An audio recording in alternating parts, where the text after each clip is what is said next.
Family card দিয়েছে, যাদের family নিয়ে তারা কার্ড কী করবে? তারা কি বিয়ের ব্যবস্থা করবে নাকি? ফ্যামিলি কার্ড দিয়ে এক কোটি না কয় কোটি বলেছে ফ্যামিলি কার্ড। দেশের যে অর্থনৈতিক অবস্থা তারা কি হিসাব করে বলেছে নাকি ভোট পাওয়ার জন্য বলেছে আমি ঠিক জানি না।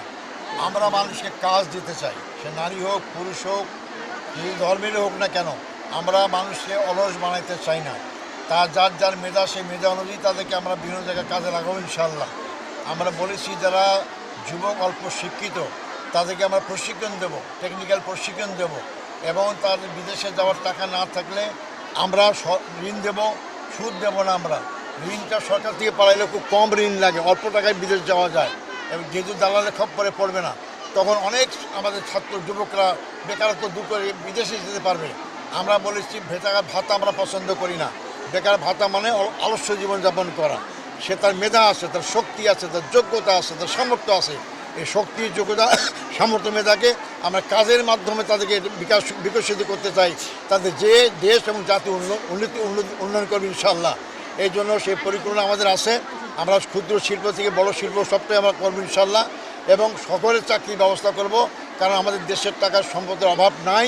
যদি দুর্নীতি আমরা বন্ধ করতে পারি, এই দুর্নীতি বন্ধ করেই দেশের সাংঘাতিক পরিবর্তন হবে ইনশাআল্লাহ। প্রধানমন্ত্রীকে নিয়ে আসতে পারে না, সম্পূর্ণ ডাহা মিথ্যা কথা। যারা এই কাজটা করে তাহলে অন্য কেউ উদ্যোগপিণ্ডি বুড়োদের ঘাট চাপাইয়ে দেয়। আপনারা যে কোনো মহিলাকে হিন্দু হোক মুসলমান হোক জিজ্ঞেস করতে পারেন আপনারা কি টাকার বিনিময়ে এখানে আসছেন? আমার মনে হয় একজনও বলতে পারেন টাকার বিনিময়ে আসছি। আমরা টাকার বিনিময়ে মানুষকে জয় করতে চাই না। আমরা আন্তরিক আমরা ব্যবহারের মাধ্যমে আমরা তাদের মনটা জয় করতে চাই। জামাত ইসলামী শক্তি প্রয়োগ করে দেহ দখল করতে চায় না।